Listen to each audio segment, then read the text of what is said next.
শাহজাহান তন্ময়, পর্ব সংখ্যা ৪৫। লেখনীতে নাবিলা ইক্স। রাগে গড়গড় করছেন মোস্তফা সাহেব। বাড়ির লোকদের হাবভাবে দেখে রাগটা যেন আরো বেশি মাথাচাড়া দিয়ে উঠেছে তার। বাড়ির একটা মানুষেরও মাথা ব্যথা নেই। সবাই এমন বিয়েতে সম্মতি দিয়ে বসে আছে। আশ্চর্য, তাদের এমন পজিটিভ রিয়াকশন কেন হবে? নির্বাক না হয়ে একজন ঢাকঢোল পিটাতে তৈরি তার ছোট ভাই আনোয়ার সাহেব। কথাই বলা যাক, সে দিব্যি ধেই ধেই করে নেচে কুচে রাজি তন্ময় অরুতে বিয়েতে। উল্টো তিনি পারলে তন্ময়কে কোলে তুলে নিয়ে নাচতে শুরু করে। হয়তো পারলে এলাকা জুড়ে মাইক ছুটিয়ে দিতেন। ছেলের সাথে এত এত বোঝাপড়া, এত কিছু ঝগড়াঝাটি মোস্তফা সাহেব তাহলে কার জন্য করলেন? দিন শেষে যার জন্য তিনি করলেন চুরি, এখন সেই তাকে চোর বলছে। সবাই ভালো মতো মোস্তফা সাহেব বের হলেন কাল। ভিলেন সেজে বসে আছেন তিনি। এসব ভেবে সিংহের মতো গর্জন দিয়ে উঠলেন। তাকে দেখে দূর দূর কাছে জাবেদা বেগমের অন্তরাত্মা। ভয়ে তিনি জুবুথুবু হয়ে যাচ্ছেন। কোনো রকমে লেড়া মেরে শুয়ে পড়েছে। চোখ বুজে ঘুমের দেশে পাড়ি দেবার ঢং ধরে আছে। ঘুমিয়ে পড়েছে দেখলে কি আর ডেকে তুলে চেঁচাবে? কখনোই না। সেই সূত্র ধরে তিনি বিছানার কাজটাই মাত্র গিয়েছে। এমনি রাগিতে সুরে মোস্তফা সাহেব স্ত্রীকে উদ্দেশ্য করে বললেন, এই যে কি ছেলে তুমি আমায় দিলে? এর থেকে আমায় কলিজা ছিঁড়ে খেয়ে ঢেকুর তুলতে তাও আমার ভালো লাগতো। জবেদা বেগম চোখ জোড়া ছোট ছোট করে হয়ে এলো তৎক্ষণাৎ। অগোচরে মুখ বেঁকে ভিঞ্চি কাটলো। যেন মানুষটা ছেলেটার এতদিন না দেখলে ঘুমাতে পারতো না, ছটফট করতো। সেই মানুষটা এগুলো কি বলছে? খাওয়া দাওয়া ছেড়ে দেয় ছেলের জন্য, তার মুখে এসব মানায়? নেহাত পক্ষে রেগে মেগে বলছে সাত সকালে ঠিকই সব ভুলে বসবে। জাবেদা বেগম বোঝানো তাগিদায় বলতে নিচ্ছিলেন, রাগ ঝেড়ে ঝুড়ে শুয়ে পড়ুন, অনেক রাত হয়েছে। মোস্তফা সাহেব হঠাৎ করে ঘর থেকে বেরিয়ে গেলেন। লিভিং রুমে পৌঁছে বাড়ির প্রত্যেককে সদস্যকে চেঁচিয়ে ডেকে আনলেন। ঘোষণা দিলেন, অরু আর দোতলায় থাকতে পারবে না, ওকে নিচতলায় একটা ফাঁকা রুমে ট্রান্সফার করতে হবে আজ এখনই। মোস্তফা সাহেবের কথা অমান্য করার স্পর্ধা কার আছে?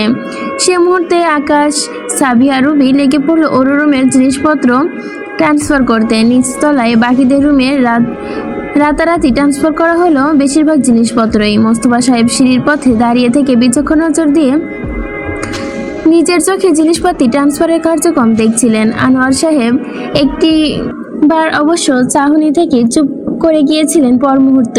এই ব্যাপারটা ঘটেছে তন্ময়ের সাথে। সেও দোতলায় দাঁড়িয়ে অসহায় চোখে দেখছে সব কাণ্ড কারখানা।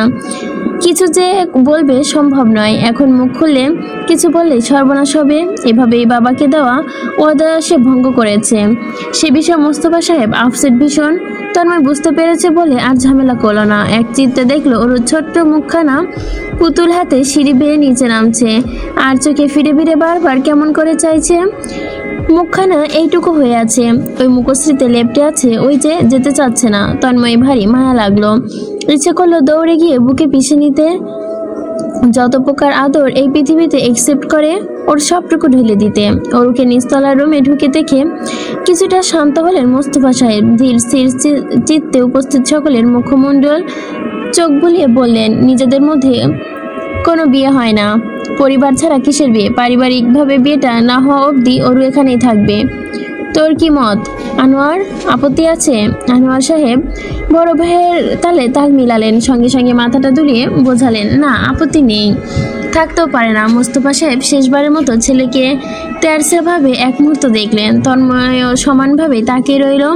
জন্মদাতা পিতাকে আরেক দফা রাগাতে ভুরু তুলল, দুভুরু নাচিয়ে সে শুধালো, কি ব্যাপার স্যাপার? মোস্তফা সাহেব মেজাজ মুহূর্তেই তুঙ্গি উঠল। তিনি আঙ্গুল তুলে উচ্চকণ্ঠে বকাঝকা করে চলে যেতে উদ্যত হলেন। জাবেদা বেগমও স্বামীর পেছন চলে গেলেন। আনোয়ার সাহেব মৃদু মৃদু হাসলেন। মুচকি হেসে চোখ তুলে দোতলায় দৃষ্টি ফেললেন। তন্ময়কে এক পলক দেখে সিঁড়ি ভেঙে ওপরে উঠলেন। তন্ময় এগিয়ে এসে সামনাসামনি দাঁড়ালো। দৃষ্টি তার নত, ভদ্র সভ্য তার ভাবভঙ্গি। আনোয়ার সাহেব তার হাত উঠিয়ে তন্ময়ের কাঁধে রাখলেন। তার দৃষ্টি নত করে বললেন, ওরুকে বোনের মতো আমি কখনো দেখিনি, মাপ চাচ্ছি চাচু। তোমার ভরসা আস্থা ভেঙে দিয়েছি, তোমাকে ঠকিয়েছি। আনোয়ার সাহেব ঠোঁটের রেখা প্রসারিত করলো। তিনি মোলায়েম পিতৃত্ব সুরে শুধালেন, বাবা তোর কি ওরকে পছন্দ ছিল? তন্ময় মাথা উঠালো। তার নিরুন চোখ জোড়ায় দৃষ্টি সম্মুখে দাঁড়ানো আনোয়ার সাহেবের চোখের মধ্যখানে সে গভীর কণ্ঠে ঝরঝরে ভঙ্গিতে নির্দ্বিধায় বলল, পছন্দ প্রচণ্ড ছোট শব্দ হয়, বড় সাধারণ শোনায়। আমি ওকে ভালোবাসি, ভীষণ রকমের ভালোবাসি চাচ্চু। আনোয়ার সাহেব দীর্ঘশ্বাস ফেললেন, বুঝবার ন্যায় মাথা দোলালেন। ফিচকে হেসে বললেন, যতটুকু বুঝলাম ওরও তোকে ভালোবাসে। মিয়া বিবি রাজি তো কিয়া করে গারা কাজী। তন্ময় যাত্রায় ঠোঁটে ঠোঁট টিপে হেসে দিল। আনোয়ার সাহেব নিভু নিভু গলায় বললেন, একটা মাত্র সন্তান আমার, তাও মেয়ে। সবসময় ভেবে রেখেছি একটা সময় আসবে যখন আমার এই আদরের টুকরোটুকুকে বিয়ে দিয়ে দিতে হবে। আমাকে ফেলে ওকে শ্বশুরবাড়ি যেতে হবে, তাদের মানিয়ে চলতে হবে। কেমন হবে তারা? আমাদের মতো কি আগলে রাখবে ওকে, ভালোবাসবে? পত্রিকা পড়তে বসলে কতবার নিউজে পড়ে আটকে উঠেই ভয় পাই, আমাদের মেয়েটা সুখে থাকবে তো? অতটুকু বলে একটু থমকালেন আনোয়ার সাহেব। তার চোখ জোড়া হঠাৎ লাল হয়ে এসেছে। ভেজা চোখ দিয়ে হেসে স্ফুটভাবে ভঙ্গিতেই বলে ওঠেন, এখন আর সেই চিন্তা ভাবনা নেই রে বাবা। খাঁটি রত্ন তুই, হাতে তোলার বড় ছেলে আমাদের। তোকে চিনি আমি মেয়ের জীবনসঙ্গী হিসেবে তোর থেকে ভালো কাউকে পেতাম না, সম্ভব না। আমি ওকে তোর হাতে তুলে দিতে পেরে চিন্তামুক্ত থাকবো। সারা জীবন মেয়েকে চোখের সামনে থাকবে একই বাড়িতে, এটাই আমার শান্তি। তন্ময় প্রতিজ্ঞা দেবার মতোই দৃঢ়কণ্ঠে জবাব জানালো, আমি ওকে সুখে রাখবো, দেখে রাখবো সারা জীবন। পরদিন শাহজাহান বাড়ি শান্ত, বড় স্থির। যে যার মতো নিত্যদিনের হাবভাবে রয়েছে। তন্ময় নিজেও নির্বিকার, আগেকার ন্যায়। সদ্য বিবাহিত পুরুষ তাকে কোনোদিনই লাগে না। সে সকাল সকাল রোজকারের মতো অফিসের ব্যাগ নিয়ে নিচে নেমে এসেছে। ব্রেকফাস্ট করে অফিস যাবে। ওর ইতিমধ্যে পরিপাটি হয়ে উপস্থিত। উৎসুক নয়নে রান্নাঘরে উকিঝুঁকি দিচ্ছে। কি করতে চাচ্ছে তা এক আল্লাহই জানে, তাছাড়া কেউ বুঝতে পারছে না সে কি চায়। তন্ময় গোপনভাবে এক পলক দেখল, খেয়াল করলো সুন্দর একটি ড্রেস পরেছে, সাদা আনারকলি। দুই চোখে গাঢ় করে কাজল পড়েছে, 2 হাত জুড়ে সাদা কাচের চুড়ি। তন্ময় মুগ্ধ হলো। বেহায়ার মতো চেয়ে থাকতে চেয়েও নিজের দৃষ্টি অস্বাভাবিকভাবে ধৈর্য সহ নিয়ন্ত্রণ করে নিল। একই গতিতে হেঁটে এসে চেয়ার টেনে বসলো। ওর শব্দ করে তড়িৎ ফিরে তাকালো। তন্ময় দেখে জড়সড়ভাবেই দাঁড়ালো। লাজুক ওর ভাবভঙ্গি, কি সুন্দর, নতুন বইয়ের মতো লজ্জা পাচ্ছে। আফসোস তাদের অবস্থান অন্যদের থেকে ভিন্ন, না হলে হয়তো তারা এখন নিউলি ম্যারিড কাপল হতো, সুন্দর একটি দেশে হানিমুনে ছুটতো। খেতে বসে সকলেই ঘুরে ফিরে তন্ময় ওরকে আর চোখে দেখে নিচ্ছে। কোন চোখে দেখছে নির্বিকার থাকতে চেয়েও পারছে না। এই অবস্থায় রুবি, সাবিহা, দীপ্তি, সুমিত্রা বেগম আবার অন্যদিকে চেয়ে তন্ময়ের পানে নজর দিচ্ছেন। 4 বার তিনি তন্ময়ের সামনে গিয়ে ওর পাতে রুটি তুলে দিলেন। এ যাত্রায় মুখ খুললেন নিজেও। বাবা, আর কিছু লাগবে তোর? মুখে পরোটা গিলতে নিয়ে তন্ময় কেসে উঠল। বাড়ির ছেলে সে, সারা জীবন ডাইনিংয়ে সে নিজের হাতেই নিয়ে খেয়েছে। কখনো এহেন প্রশ্ন করেনি সুমিত্রা বেগম, তাই অপ্রস্তুত হয়ে পড়েছে এই মুহূর্তে। জাবেদা বেগম ঠোঁটে ঠোঁট টিপে হাসি আটকালেন। ওরু ইতিমধ্যে চেয়ার থেকে দাঁড়িয়ে পড়েছে। তড়িঘড়ি করে ব্যঙ্গভঙ্গিতে গ্লাস পানি এগিয়ে ধরে। এতে করে পরিস্থিতি আরও হাস্যকর হয়ে ওঠে। শব্দ করে হেসে ফেলে সাবিহা। মোস্তফা সাহেব গম্ভীরভাবে চূড়ান্তে গিয়ে দাঁড়িয়ে পড়েন, গড়গড় করে বেরিয়ে যান। সে যেতে সবাই স্বতঃস্ফূর্ত হেসে কুটি কুটি সকলে যেন হাসছে। তা তন্ময় বুঝতে পেরে ওরু বুঝল না। না বোধ হয় সে বুঝবে কেমনে? বোকা একটা, বোকা বোকা চোখ দিয়ে দেখছে সবাইকে। তন্ময় চোখে চোখ পড়ে এভাবেই নিগুড়ভাবে চেয়ে থাকে। ধীর গলায় তন্ময় নিজের অজান্তেই বলে ওঠে, অফিস যাচ্ছি, আসি। কান সকলে খাড়া করে, অফিস যাচ্ছি, আসি। কান খাড়া করে ছিল সকলে। কথাটুকু কমবে সবার কর্ণগোচর হলো। দ্বিতীয় দফায় উচ্চস্বরে হেসে উঠল সকলে। তন্ময় অনির্বাকভাবে ব্যাগ হাতে নিয়ে বেরিয়ে গেল দ্রুত পদচারণে। বাগানে পৌঁছে আটকে রাখা দীর্ঘশ্বাসটুকু ফেললো। তখনই খেয়াল করলো সম্মুখে মোস্তফা সাহেব দাঁড়িয়ে, যেন তার জন্য অপেক্ষা করছেন ভদ্রলোক। বাবা ছেলে মধ্যে সেখানেই সেই মুহূর্তে দাঁড়িয়েছিল কিছু মুহূর্ত তর্ক বিতর্ক চলল। সেই তর্ক বিতর্ক থামলো আনোয়ার সাহেবের উপস্থিতিতে। মোস্তফা সাহেব এবং আনোয়ার সাহেব একসঙ্গে বেরিয়ে পড়লেন। তন্ময় নিচের গাড়িতে উঠে বসলো। গাড়ি স্টার্ট করে বাঁদিকে চাইলো, ওরও এগিয়ে আসছে, সঙ্গে সাভিয়াও আছে। ওদের আসতে দেখে কাজ নামিয়ে দিল। সাভিয়া মিটমিট করে হেসে শুধালো, আমাদের সামনে পার্লারে নামিয়ে দিবা? তন্ময় ভুরু কুচকে জিজ্ঞাসা ভঙ্গিতে, এত সকালে পার্লারে কি? সাবিয়া ডান চোখ টিপে রহস্যভাবে বলল, ওরও নাক ফুরাবে। আশ্চর্য হলো তন্ময়, নাক ফুটো করবে হঠাৎ, সেটা কেন? তাও বিয়ের পর দিনই? সে খানিক ভেবে দেখলো, দেশের মেয়েরা সাধারণত বিয়ের পরই নাক ফুরিয়ে নেয়। এ যাত্রায় তার চোখের দৃষ্টিতে অরুতে পড়ল। অরু কান দুটো রক্তিম, ও অন্যদিকে চেয়ে আছে। তন্ময় নিজেও কল্পনা জগতে ব্যস্ত। অরুকে নাক ফুটো করলে কেমন লাগবে? তারপর নিজের ভাবনা মাটি পিষে দিয়ে গম্ভীরভাবে ধমকে সুরে বলে, নাক ফোটাতে হবে কেন? তাও এই সময়? এসবের দরকার নেই, যা ভেতরে। এইটুকু বলে সে গাড়ি নিয়ে বেরিয়ে পড়ে। রাতে ফিরে লক্ষ্য করে অরু নাক ফুরিয়েছে। খুব সুন্দর একটি ডায়মন্ডের নাকফুল পরে আছে। এটি সাধারণ বিষয় ঝড় তুলল তার বুকের ভিতরে। ইচ্ছে করলো ছুঁয়ে দিতে। দারুণ সৌন্দর্যের প্রতীক হয়ে রইল ওই নাকফুল ওর মুখ জুড়ে। একদিন সুযোগ পেয়ে কিছু একটা করে দিবে। তারপর এক দিন একই গতিতে একই নিয়মে চলতে লাগলো। মন মতন ওর সঙ্গে সময় কাটানো দুষ্কর হয়ে দাঁড়ালো বটে। বাড়ির সবাই তাদের চোখে চোখে রাখে। একা ওকে পাওয়াটা অসম্ভব হয়ে পড়েছে। দূর হতে এক পলক দেখে ব্যাস। মাঝে মধ্যে অবশ্য সঙ্গ পাওয়া যায়, গেলেও সময় নেই, কিভাবে চলে যায় সে নিজেও জানে না। এভাবেই তো কেটে গেল 3টা বছর। কতগুলো বসন্ত পার হয়ে গেল। ফেব্রুয়ারি মাস, বসন্তকাল, বাংলায় ফাল্গুন। আজ 14 তারিখ, ভালোবাসা দিবস। এদিনে ঢাকা শহরের পথঘাট ধর্মঘট পড়ে। ভালোবাসার ধর্মঘট। আকাশে বাতাসে উড়ে বেড়ায় ভালোবাসার প্রজাপতি। চারিদিকে সব কপতি। আয়নের সঙ্গে খুব একটি প্রীতিপূর্ণ সম্পর্ক নেই মোস্তফা সাহেবের। বিশেষ একটি কারণে আয়নকে দুচোখে দেখতে পারেন না ভদ্রলোক। চোখ মুখ গম্ভীর করে রাখেন চূড়ান্ত পর্যায়ে। যেন আয়নের কোটি টাকা তার কাছে চুরি করা মনে হয়। অবশ্য কোটি টাকা না দিলেও একমাত্র মেয়ে তো চুরি করেছে। ধূর্তকর ছেলে একটা। নাক টিপলে এখনই দুধ বেরোবে। এমন ছেলের ভেতর মেয়েটা তার কি দেখলো কে জানে। কথায় আছে প্রেমে অন্ধ। মেয়েটা নিশ্চয়ই অন্ধ হয়ে গেছে। মোস্তফা সাহেব কপাল গুনে গুনে 4 ভাঁজ করলেন। হাতের কফিটা পানির মতন ঠান্ডা হয়ে গেছে। চুমুক দেবার বিন্দুমাত্র আগ্রহ নেই। এই বিচ্ছু ছেলেকে দেখলেই তার খাওয়া দাওয়া হাওয়ায় মিলিয়ে যায়। বেলুনের মতো চুপসে যায় তার মুখশ্রী। আর এদিকে আরেকটা আছে তার ছেলে, চুপচাপ মুখে কুলু পেটে বসে। ওকে তিনি বসে থাকতে এনেছেন? কিছু বলবে না তো এসেছে কেন? একটি মাত্র আপন বোন ওর। সেই বোনের জন্য তোর চিন্তা নেই। মোস্তফা সাহেব 2বার চোখ উঠে তাকালেন তন্ময়ের দিকে। ঈষৎ ইঙ্গিতে তিনি কথা আগাতে বললেন, কিন্তু ছেলে তাকে সেই সুযোগ দিল না, দিচ্ছেও না। উদাস ভঙ্গিতে অন্যদিকে ফিরে বসে আছে। উপরন্তর না পেয়ে গলা কাখারি দিলেন তিনি। তন্ময় ডান ভুরু উঁচু করে তাকায়। জুবুথুবু হয়ে বসে থাকা আয়নও চায়। ছেলেটা প্রচন্ড নার্ভাস। বুকের ভেতর ধুকধুক করবে না? বয়সে বড় প্রেমিকার পিতা এবং ভ্রাতা তার সামনে বসে আছে গম্ভীর মুখে। আরে গম্ভীর, নিপুণভাবে চাইছে, তাকে শক্ত ভঙ্গিতে দেখছে। আর সে আসামি ন্যায় মাথা ঝুলিয়ে বসে আছে। এছাড়া আর করারই কি আছে? নেই। সখ্যতা করতে হবে। ভবিষ্যৎ শ্বশুরকে পটাতে পারলে কেমন পুরুষ সে নিজেকে ধাতস্থ করল আয়ন। ইচ্ছুক চোখে চেয়ে সে ভদ্রভাবে 1 গ্লাস পানি এগিয়ে ধরল। ডান হাতে একটুখানি টিস্যু বাড়িয়ে বলল, আঙ্কেল একটু গলা ভিজে নিন, ভালো লাগবে। মোস্তফা সাহেব কঠিন মুখে শক্ত চোখে চেয়ে গম্ভীর কণ্ঠে শুধালো, আসল বয়স কত তোমার? স্মার্ট কার্ড কোথায়? এনেছো তো? আর PSC, JSC, HSC, honours master certificate কোথায়? আইন শুকনো ঢোক গিলল। এক পলক অসহায়ভাবে তন্ময়ের দিকে তাকালো।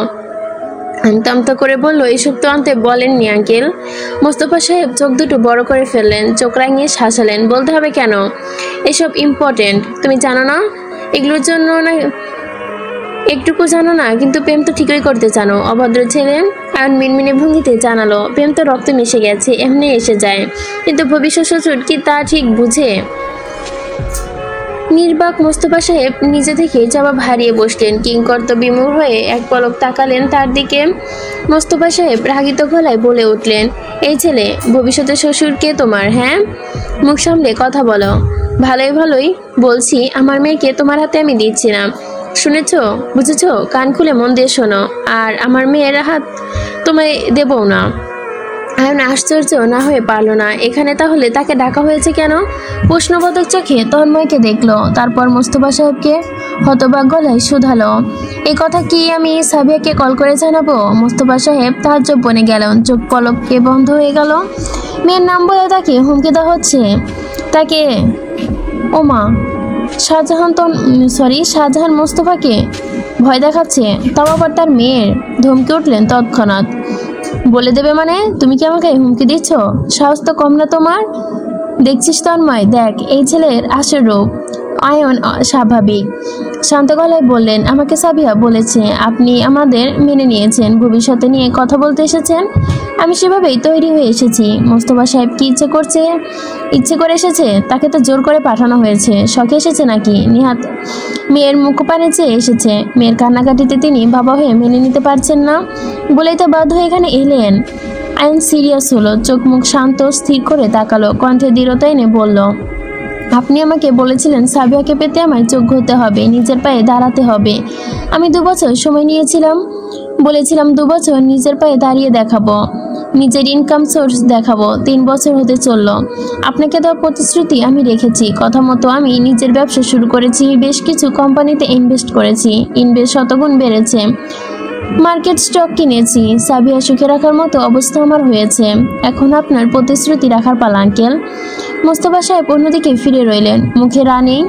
তন্ময় কফিটা টেবিলে রাখলো, আয়নের চোখে চোখ রেখে প্রশ্ন করলো, আন্টি আঙ্কেল মেনেছে? তাদের কোনো রকমের আপত্তি নেই তো? আয়ন মুখ দুলিয়ে বলল, নেই ভাই, তারা মেনেছে, আর বাদবাকি কে মানলো না মানলো আই ডোন্ট কেয়ার। মোস্তফা সাহেব উঠে দাঁড়ালেন, তন্ময় ও আয়ন উঠে দাঁড়ালো। মোস্তফা সাহেব এ যাত্রায় পরিপূর্ণ দৃষ্টি আয়নের দিকে বললেন, তোমার বাবা মাকে বাসায় আসতে বলো, বাকিটা তাদের সাথে কথা বলবো।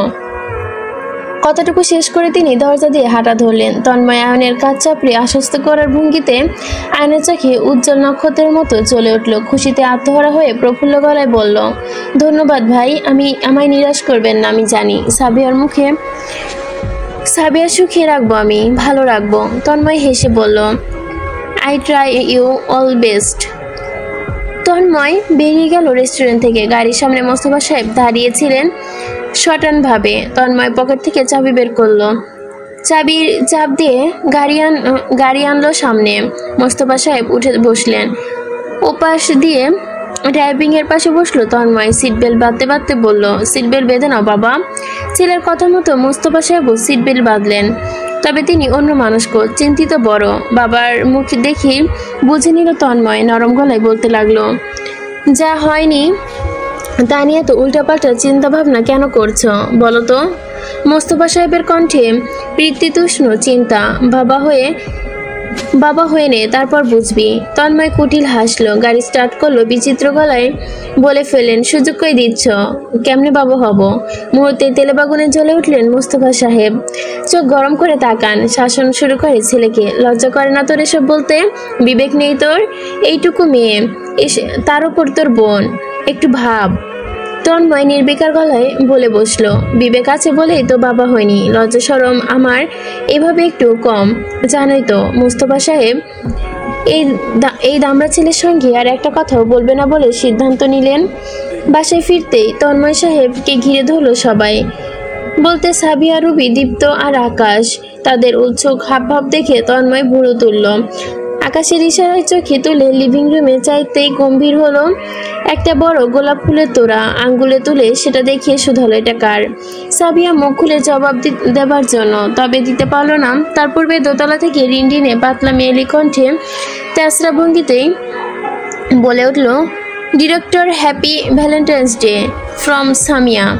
তন্ময় ভেবাচাকা খেয়ে ওপরে তাকালো, তবে কণ্ঠের মালিকে দেখা পেল না। পাশ থেকে রুবি ফিসফিসিয়ে জানালো, ভাইয়া তুমি যাওয়ার পর এই ফুলের তোড়া আসে, সেন্ডার সামিয়া, আর ছোট নোট আছে সাথে, সেখানে লেখা director, happy Valentine's day. Tanmoy বিরক্ত হলো, দীর্ঘশ্বাস ফেলল। সামিয়া তার অফিসের ম্যানেজমেন্ট ডিপার্টমেন্টে নতুন জয়েন করেছে। তাই অজান্তে এমন দুঃসাহস কাজ দেখাতে পারে ভাবতেও পারেনি তন্ময়। মাসখানেক হলো জয়েনিং হয়েছে। এই মেয়ে কি জানে না সে ম্যারিড? এতদিনে তো জানার কথা। আশ্চর্য। লিভিং রুমের দিকে আর এগিয়ে এলো না সে, বরঞ্চ আকাশকে উদ্দেশ্য করে বলল, এটাকে আপাতত বাইরে রেখে আয়। আকাশ মিনমিনিয়ে কণ্ঠে শুধালো, মৌমাছি কি সব তোকেই দেখে? কোথা থেকে আসে এরা? তন্ময় অসহায় এই বিষয়ে। সে কি এসব মৌমাছি চায় না তো, আর দূরে দূরেই থাকে। তার এই জীবনে সে শুধু মৌমাছি একটাই চেয়েছে, সেই মৌমাছি নিয়ে তার জগৎ সংসার। তন্ময় সিঁড়ি বেয়ে উপরে উঠে আসতেই অরুর ঘরে দরজা বন্ধ। ধীর সুস্থে দুটি করাঘাত করে, তবে জবাব নেই। কণ্ঠ খাদে নামিয়ে ডাকে, অরু। ভেতর থেকে মেঘের মতো শব্দ শোনা গেল, কেউ নেই ভেতরে, দূর হন। কেউ নেই ভেতরে, দূর হন। ছাদ থেকে নামছিল জাবেদা বেগম। তাকে দেখে তন্ময় সরে যায়। নিজের রুমে ফিরে এসে অরুকে কল করে। মেয়েটা সঙ্গে সঙ্গে কল কেটে দেয়, যেন কল কাটার জন্য ফোন হাতে নিয়ে বসেছিল। তন্ময় মনে পড়লো গতকাল রাতের কথা। অরুর বিড়াল ছানার মতো তার চারপাশে ঘুরঘুর করছিল। আজ বেড়াবে বলে চিন্তা ভাবনা করে মেসেজ পাঠায়, ঘুরতে যেতে চাচ্ছিলি না? রেডি হয়ে নাম। অরু ভ্যাংচানোর মতো শর্টকাট জবাব এলো, happy Valentine's day director. Tanmoy 2 second সময় নিয়ে লিখল, রেডি হয়ে নাম, অপেক্ষা করছি। যাব না। তন্ময় মেসেজটা দেখলো, হাসলো, জবাব না দিয়ে রুম ছেড়ে বেরোলো। সিঁড়ি বেয়ে নিচে নামলো। মোস্তফা সাহেব লিভিং রুমে শান্ত মস্তিষ্কে বসে চা খাচ্ছেন, পাশেই জাবেদা বেগম বসা। তন্ময় বেরোবে বলল, অরুকে নিয়ে একটু বেরোচ্ছি, সন্ধ্যার আগে ফিরে আসবো। মোস্তফা সাহেব বাঁকা চোখে এক পলক ছেলেকে দেখলেন, তবে মুখে কিছু বললেন না। চা খাওয়াতে মনোযোগী হয়ে রইলেন। অপরদিকে জাবেদা বেগম বোঝার ন্যায় হাসলেন। বেরিয়ে এসে তন্ময় ডাইভিংয়ে উঠে বসলো। সূর্যের রশ্মি চোখে লাগায় সানগ্লাস পরে নিল। অপেক্ষা সে কয়েকবার সদর দরজার দিকে তাকায়। অরু বেরোলো 20 মিনিট পর। অঙ্গপ্রত্যঙ্গ লেপ্টে রক্ত লাল রঙের কামিজ, লম্বা চুলগুলো ছাড়া, যা কোমর ছুঁয়ে আছে। কপালে ছোট্ট কালো টিপ, ছোট্টখাটো হাস্যোজ্জ্বল মুখ গম্ভীর করে রেখেছে। সূর্যের আলোতে ওকে রাগী অপসরা লাগছে।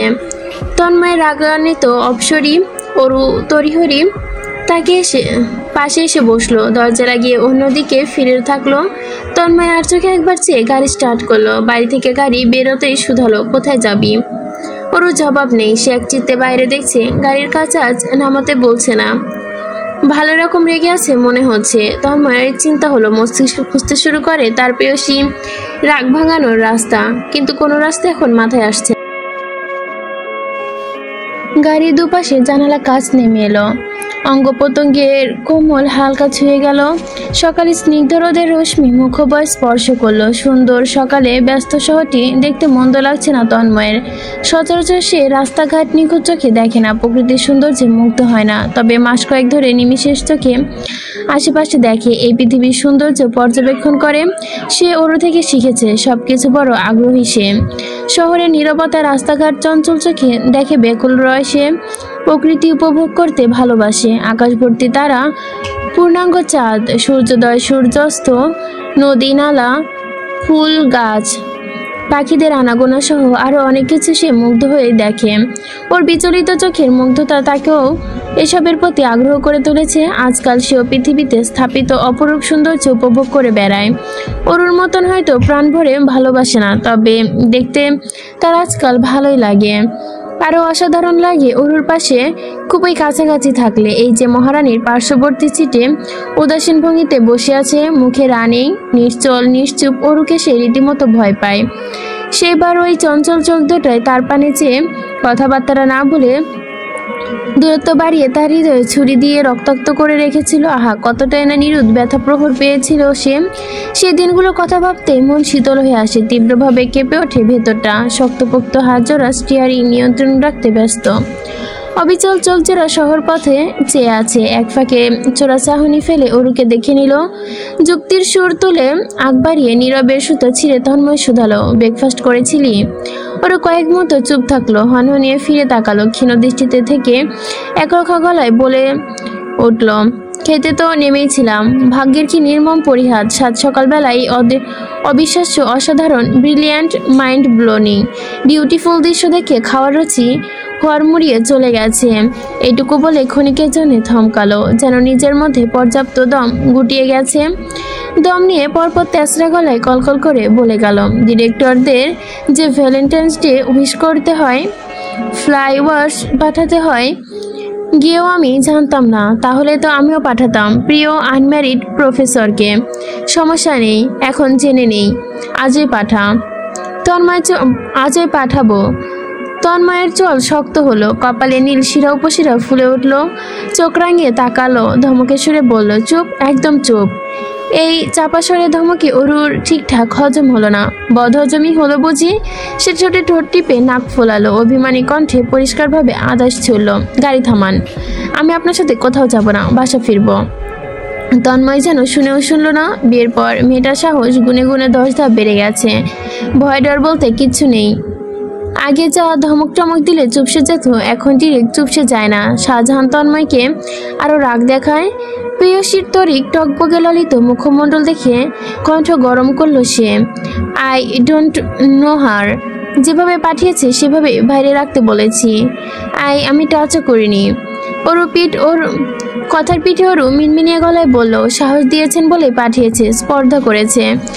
আমাকে ইউনিভার্সিটিতে যারা যারা প্রপোজাল দেবে সবাইকে পরিষ্কার রিজেক্ট করব না, দোনামোনা করবো যাতে পিছু লেগে থাকে। বাসায় বুকেও আসবে। মেন রোডের পাশে গাড়িটা সজোরে ব্রেক কষলো তন্ময়। ওরু তেজ ঝাঁচালো কথাবার্তা ধমকালো। পর মুহূর্তে ওর ফোলা ফোলা নরম গাল দুটো ডান হাতের সাহায্যে চেপে ধরলো। বুড়ো আঙ্গুল দিয়ে ডান গালের বাকি অংশ চেপে রাগান্বিত চোখে চেয়ে বলল, যে প্রপোজাল করবে ওর পা ভেঙে ফেলবো, বাসায় ফুল পাঠাবে যে তার হাত ভেঙে ফেলবো। বোঝা গেল? রাগান্বিত কণ্ঠখানা অসহায় লাগলো এই যাত্রায়। আর কখনো বাসায় এসে বাসবে না, কখনো না। চুপ এবার। ওর চোখ মুখ ছোট্ট হয়ে এলো, বুড়োদয় কুচকে গেল। তন্ময় ওর গাল ছাড়লো। মুখটা দৃষ্টির কাছাকাছি থাকায় স্পষ্ট দেখা গেল ফর্সা লাল দুটো রক্তিম বর্ণ ধারণ করেছে, আঙ্গুলের ছাপ লেগে গেছে। চোখের পলকে মাথাটা এগিয়ে ঝাপটা পড়ল তন্ময়। ওরও আশ্চর্য হলো, এতটা আশ্চর্য হলো যে চোখ জোড়া বড় হয়ে এলো তন্ময়ের ওষ্ঠের স্পর্শে। তন্ময় নিরুদ্বেগ ভঙ্গিতে পুনরায় গাড়ি স্টার্ট করলো, যেন কিছু হয়নি। কিছুক্ষণ পূর্বে সড়ক পথে দৃষ্টি রেখে প্রশ্ন ছুড়ল, কেএফসি যাচ্ছি, পার্সেল আনবো নাকি ওখানে বসে খাবি? ওরও তখনও স্তব্ধ, তবে দৃষ্টি ছন্নছাড়া এলোমেলো। ভুলবশত তার দিকে চাইছেই না জড়সড়ভাবে বসবার। তন্ময় আর চোখে ওর কণ্ড কারখানা দেখছে। কিছুক্ষণের মধ্যে লাজুক ভঙ্গিতে মিটমিট করে হাসতে শুরু করেছে। ওর পূর্বের অভিমান পুটলি বেঁধে পালিয়ে গেছে, চঞ্চলতা ফিরে এসেছে দৃশ্যমানের রূপে। রয়ে শুয়ে মিহি গলায় জানায়, ভিড় হবে আজ, পার্সেল আনুন, গাড়িতে খাবো। কেএফসির সম্মুখে গাড়ি থামালো তন্ময়। বেরিয়ে অরুকে ভেতরে রেখে গাড়ি লক করে চাবি দিয়ে এগিয়ে গেল কেএফসির ভেতরে। অরুর কথা মতো আজ দারুণ রকমের ভিড় কেএফসি জুড়ে। কাপতিকে দিয়ে প্রত্যেকটি টেবিল বুক, দাঁড়ানোর জায়গা অবশিষ্ট নেই। পার্সেল নিয়ে বেরোলো তন্ময়। 15 মিনিট লাগলো। খাবার অরুর হাতে ধরিয়ে দিয়ে পুনরায় গাড়ি স্টার্ট করলো। উদ্দেশ্যহীন। অরুকে ঘুরিয়ে ফিরিয়ে বাড়ি ফিরতে ফিরতে সন্ধ্যা 7টা। দুয়ার পেরোতে আশ্চর্য ভাবে আয়নকে দেখলো। সে লিভিং রুমে বসে, হাতে চায়ের কাপ, তার সম্মুখে মোস্তফা সাহেব শক্তপোক্ত মুখ করে বসে আছে। দোতলার পিয়ারের পেছনে সাবিয়া নিজেকে আড়াল করে দাঁড়িয়ে আছে। অরু আর চোখে মোস্তফা সাহেবকে গম্ভীর মুখে দেখে দোতলায় চলে গেল।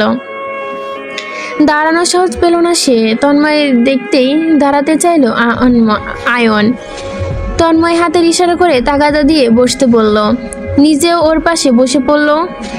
জিজ্ঞেস করলো, কি খবর, চোখ মুখ এমন কেন? আয়ন আর চোখে ভবিষ্যৎ শ্বশুরের মুখ পানে চেয়ে বলল, সাবিয়াকে ঘন্টাখানেকের জন্য নিতে চাচ্ছিলাম। তন্ময় সে সবলীলায় গলায় বলল, তো নিয়ে যাও, কে আটকাছে? সাবিয়া কোথায়? পরপর উচ্চকণ্ঠে ডাকলো, এই সাবিয়া। আয়ন অপেক্ষা করছে, তৈরি হয়ে নাম। মোস্তাফা সাহেব আর কিছু বললেন না, তবে তার মুখবাই পরিষ্কার জানাচ্ছে তিনি অসন্তুষ্ট। সাবিয়া তৈরি হয়েই ছিল। ভাইয়া পারমিশন পেয়ে নেমে এলো দৌড়ে। এতে খানিক নির্বাক হলেন মোস্তফা সাহেব। পুনরায় চোখ পরিষ্কার করে নিলেন। মিয়া বিবি রাজি তো কিয়া করেগা কাজী? কিছুই না, চুপচাপ দেখবেন শুধু, তার তো কাজই দেখা। আয়ন সালাম জানিয়ে সাবিয়াকে নিয়ে বেরিয়ে গেল। তন্ময় উঠে দাঁড়ালো। সিঁড়ি দিয়ে যেতে যেতে বাবাকে উদ্দেশ্য করে বলল, শুক্রবার আয়নের বাবা মা আসবে, সাবিয়াকে আন্টি আংটি দিয়ে সেদিনই পরিয়ে যাবেন। মোস্তফা সাহেব বোঝবার ন্যায় মাথা দোলালেন। আংটি পরিয়ে গেলে বিয়ে দেরি নেই, আগামী মাসেই বিয়ের তারিখ পড়বে হয়তো। শাহজাহান বাড়ির বড় মেয়ের বিয়ের বলে কথা, এক্সপ্রেশনাল ভাবে আয়োজন না করলে কি হবে নাকি? তবে মোস্তফা সাহেব কয়েকটি বিষয় ভাবলেন। এই বিষয়ে পার্সোনালি কথা বলতে হবে ছেলের সঙ্গে। তন্ময় উঠে এলো দোতলায়। অরুর রুমের দরজা খোলা। যাবার সময় না চেয়ে তাকিয়ে বসলো। অরু দাঁড়িয়ে ড্রেসিং টেবিলের সামনে ব্যস্ত হাতে আন্ডারমেট খুলছে। তন্ময় ঠায় দাঁড়িয়ে কিছু মুহূর্ত দেখলো। অরু এক পর্যায়ে মাথা ঘুরিয়ে তাকালো, দৃষ্টিতে দৃষ্টি নিবদ্ধ। আশ্চর্য অরু শুধালো, কি হয়েছে? তন্ময় শব্দ করে গলা পরিষ্কার করার ছুতোয় নিজের রুমের দিকে যেতে থাকলো। এক মগ কফি দিয়ে যা।